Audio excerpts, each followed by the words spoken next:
কলিযুগের রাজা রাহুকে কেন বলা হয়েছে? আপনি সকাল থেকে উঠে কি করেন? আগে ফোনটা হাতে নেন তো। হুম। টেকনোলজি, এআই, তাছাড়া যত রকমের সোশ্যাল মিডিয়া প্ল্যাটফর্ম রয়েছে সব কিছু। আচ্ছা, অ্যাস্ট্রোলজিক্যালি গ্রহ আমাদের কয়টি?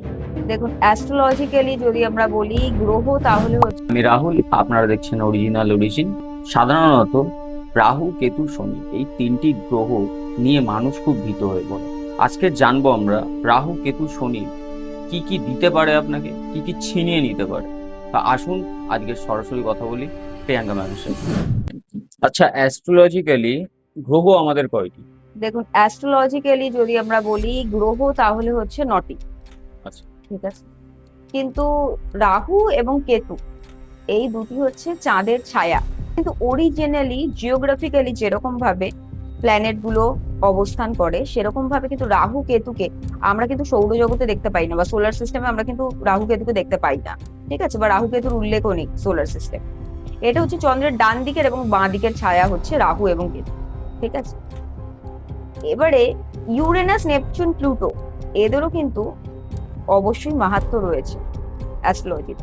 তবে হ্যাঁ, বেদিক অ্যাস্ট্রোলজিতে, আমাদের যে ইন্ডিয়ান কালচার বেদিক অ্যাস্ট্রোলজি, এটাতে আমরা বেশিরভাগ ক্ষেত্রেই ইউরেনাস, নেপচুন, প্লুটোকে সেরকম কোনো জায়গা দিই না। আচ্ছা। কিন্তু পাশ্চাত্যে যদি আমরা দেখি, তো অবশ্যই নেপচুন, প্লুটো এবং ইউরেনাস ফলো আপ হয়। আচ্ছা, শনি গ্রহর কথাটা যদি আমরা আসি, তাহলে শনি গ্রহ কুণ্ডলিতে কি কি প্রভাব? নর্মালি মানুষের মধ্যে একটা খুব ভয় রয়েছে, ভয় ভীতি রয়েছে শনি গ্রহকে নিয়ে। এবার এর কারণটা কি? কারণ হচ্ছে শনি যদি, এবার ডিপেন্ডস অন যে শনি কোথায় বসেছে। শনির মতো টাকা কিন্তু কেউ দিতে পারে না। শনি গ্রহ এমন, যেন বলা হয় এটা যে সানি ইজ মানি। ঠিক আছে, শনি গ্রহের মতো টাকা কিন্তু কেউ দিতে পারে না। কিন্তু এটা ডিপেন্ড করে যে আপনার কুণ্ডলিতে কোথায় শনি গ্রহটি আছে এবং কোন রাশিতে বসে রয়েছে। মানে দেখুন, আমাদের 12খানা রাশি, হুম। হ্যাঁ, আর 9টা মেজর প্ল্যানেট, 50% কুণ্ডলিকেই শনি একেবারে দখল করে রেখেছে। আচ্ছা। কারণ হচ্ছে শনির হচ্ছে কয়েকটা দৃষ্টি রয়েছে। যেমন শনির 3 নম্বর দৃষ্টি রয়েছে, 7 নম্বর দৃষ্টি রয়েছে এবং 10 নম্বর দৃষ্টি রয়েছে। মানে শনি যেখানে বসলো সেই ঘর, তার থেকে 3 নম্বর ঘর এবং 7 নম্বর ঘর এবং 10 নম্বর ঘর। মানে বুঝতে পারছেন, মানে মোরাল অফ দ্য স্টোরি হচ্ছে চারটে ঘরকে শনি প্রভাব শনির প্রভাব ফেলে, চারটে ঘরের মধ্যে। ঠিক আছে, এবার শনি কারোর কারোর খুব ভালো শনি হয়, আচ্ছা। কারোর কারোর শনি একদম মানুষকে বলতে পারেন শেষ করে দেয়, ম্যারিড লাইফ ইস্যু দেয়, সবচেয়ে বেশি লেট করায়, যে কোনো কাজে লেট করায়, প্রত্যেকটা জিনিসে, মানে মোটামুটি শনি হচ্ছে ডিলের কারক। আচ্ছা। শনি হচ্ছে ম্যারিড লাইফে তো বিশাল একটা প্রতিপত্তি ক্রিয়েট করে রাখে। তাছাড়া কারোর যদি আর্নিং এর জায়গায় বসে, ঠিক আছে, এবার সেটা যদি ভালো শনি হয়, মানে আমি বলে দিচ্ছি ভালো শনি নর্মালি মানুষ বুঝবে কিভাবে। হুম। যেই তার কুণ্ডলিটা খুলবে, দেখুন 12টা যে রাশি রয়েছে, তার মধ্যে বৃহস্পতির রাশি আর শনির রাশিতে যদি শনি বসে, তাহলে শনি কিন্তু ভালো শনি, আচ্ছা। মানে ওটা ভালো ফল দেবে। আচ্ছা। যেখানেই বসুক না কেন ভালো ফল দেবে। আচ্ছা। ঠিক আছে, মানে হচ্ছে 10 নম্বরে, মানে আপনার কুণ্ডলি যখন খুলবেন 10 নম্বর বা 11 নম্বরে যদি শনি বসে, মানে হচ্ছে মকর রাশিতে বা কুম্ভ রাশিতে যদি শনি বসে, আর যদি বসে হচ্ছে ধনু রাশিতে বা মীন রাশি, এতে যদি শনি বসে, বা ভেনাসের ক্ষেত্রেও মোটামুটি বৃষ রাশিতে যদি বসে, আর তুলা রাশিতে যদি বসে, তাহলে কিন্তু শনির প্রভাব মোরলেস বেশ ভালো, বেশ, মানে মঙ্গলের রাশিতে যদি বসে শনি, বা মঙ্গলের সাথে যদি বসে, বা রাহুর সাথে যদি শনি বসে, হ্যাঁ, বা হচ্ছে মুনের সাথে বা সূর্যের রাশিতে। ঠিক আছে, মেষ রাশি এবং বৃশ্চিক রাশি হচ্ছে মঙ্গলের রাশি। এই রাশিগুলিতে যদি শনি বসে, তাহলে কিন্তু শনি খুব কাঁদায়। প্রথম কথা, মেষ রাশিতে যদি বসে শনি, তাহলে হচ্ছে শনি ডেবিলিয়েটেড হয়ে যায়, ঠিক আছে, নিচের হয়ে যায়। এবার সে খুব কাঁদায়, সেই মানুষটাকে মানে খুব কাঁদতে হয় বলতে পারেন, খুব কষ্ট করতে হয়, খুব স্ট্রাগল থাকে লাইফে, প্রচুর স্ট্রাগল থাকে। ঠিক আছে, তেমনি যদি সূর্যের রাশিতে, মানে লিওতে যদি বসে, সিংহ রাশিতে যদি শনি বসে, তবে শনি কিন্তু ছেড়ে কথা বলবে না। ওকে। ঠিক আছে, শনি তাহলে খুব দুঃখ দেবে। এবার ডিপেন্ডস অন যে কোন ঘরে বসেছে, সেই ঘরের প্রত্যেকটা জিনিসে শনি একটা কষ্ট দেবে মানুষ। শনির সাড়ে সাথী বলা হয়, এই কথাটা আসে শনির সাড়ে সাথী চলছে। শনির সাড়ে সাথীটা চলে কেন, কারণটা কি? তো একটা টাইম পিরিয়ড আসে, ঠিক আছে, যেমন আমাদের মহাদশা আসে, অন্তর্দশা আসে, তেমনি শনির সাড়ে সাথী আসে। আচ্ছা। ঠিক আছে, প্রত্যেকটা মানুষের জীবনেই বেশিরভাগই আসে।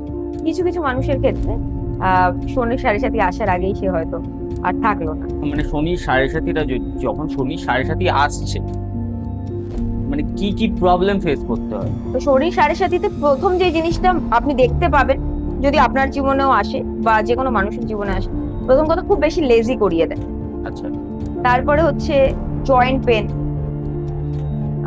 প্রচুর অলসতা, অলসতা মানে মারাত্মক অলসতা দেয়, আর জয়েন্ট পেন দেবে। ঠিক আছে, উঠতে ইচ্ছা না করা, পায়ের ব্যথা, মানে যেটাকে বলে না বাতের ব্যথা, হুম হুম। এইসব জিনিসগুলো সব শনি দেয়। আচ্ছা, এইগুলো ঠিক করার জন্য আপনি যদি একটা রেমেডি দেন। এইগুলো ঠিক করার জন্য লাল কিতাবের রেমেডি সবচেয়ে বেনিফিশিয়াল রেমেডি শনির সাড়ে সাথী থেকে মুক্তি পাওয়ার জন্য।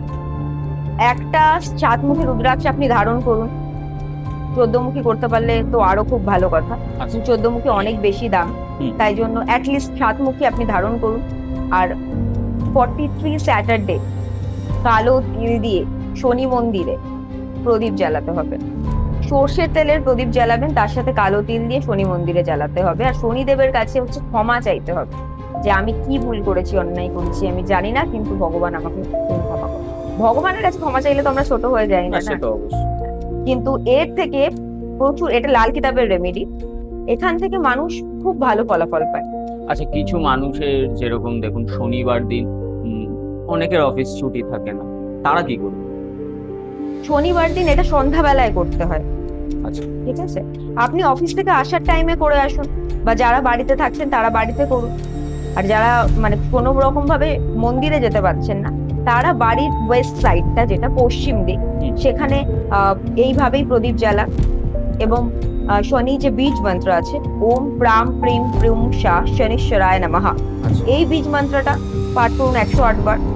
আর আরেকটা নর্মাল মন্ত্র আমি বলে দিচ্ছি, এটাও খুব কার্যকরী মন্ত্র, ওম শাম শনিশ্বরায় নমঃ। এই মন্ত্রটি যদি 108 বার, যাদের শনির মহাদশা বা সাড়ে সাথী বা যা কিছু চলছে, মানে ধাইয়া চলছে ধরুন, তারা যদি এই মন্ত্রটা প্রতিদিন জপ করে, তবে কিন্তু অবশ্যই তার শনির মানে খারাপ প্রভাব থেকে সে স্বস্তি পাবে। 16ই মে শনি জয়ন্তী আছে, ঠিক আছে, এই দিন কিন্তু 3 গুণ প্রভাব পাবে মানুষ যদি এই রেমেডিটা করতে পারে। শনি মন্দিরে তেলের দান, কিন্তু সেই দিন কেনা যাবে না তেলটা, আগে কিনতে হবে। আগে কিনতে হবে। ঠিক আছে, শনিবার দিন কোনোদিনও সর্ষের তেল আমরা কিনবো না, আচ্ছা। তাহলে হচ্ছে শনির প্রভাবকে আরো আমরা বড় করি, আরো বিস্তার করি, সেটা মানুষে জানে না। ঠিক আছে, কিন্তু অন্য দিন কিনুক, বুধবার কিনুক, শুক্রবার কিনুক, সর্ষের তেলটা শনিবার দিন কিনবে না আচ্ছা। কেউ। সর্ষের তেলের দান করুক, কালো তিলের দান করুক, বা সর্ষে যেটা পাওয়া যায় তার দান করুক গরিব কালো মানুষকে, কালো সর্ষে। আর হচ্ছে কালো জামা কাপড়, যদি কোনো মানে যারা হচ্ছে লেবার ওরিয়েন্টেড মানুষজন রয়েছে, বা আপনার বাড়িতে যারা ধরুন কাজ করছেন, যারা অ্যাকচুয়ালি শনি তখনই খুশি হয় যারা আর কি একদম নিম্নবিত্ত মানুষ, তাদেরকে যদি আপনি হেল্প করেন তাহলে শনি খুশি হয়।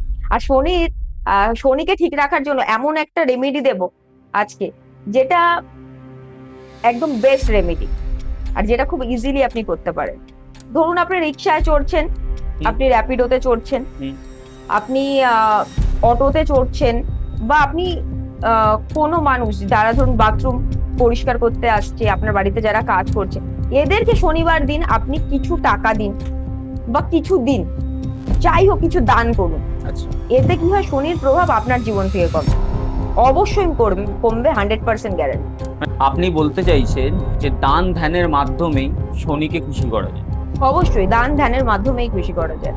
আর দেখুন, যারা পীড়িত মানুষ, শনি তো তাদের সাথে রয়েছে, ঠিক আছে, তো পীড়িত মানুষকে যখন আপনি কিছু দিচ্ছেন তারা খুশি হচ্ছে। এবার যখন তারা খুশি হচ্ছে, তাহলে প্রসন্ন কে হচ্ছে? শনিদেব। শনিদেব প্রসন্ন হচ্ছে। আচ্ছা, এবার আমরা জানবো রাহুর সম্পর্কে। রাহুর সম্পর্কে কিছু বলুন। আচ্ছা, রাহু কি, প্রথম কথা এটা জানা উচিত। একদম। রাহু কিন্তু সোলার সিস্টেমে বিলং করে না, ঠিক আছে। রাহু কে যদি আপনি দেখেন, তাহলে এটা হচ্ছে একটা কাটা মাথা, আচ্ছা। কারণ বডিটা হচ্ছে কেতু। আচ্ছা, মাথাটা রাহু। হ্যাঁ, আচ্ছা। তো এই স্টোরিটা আমি বলছি। যে কিভাবে এটা হলো।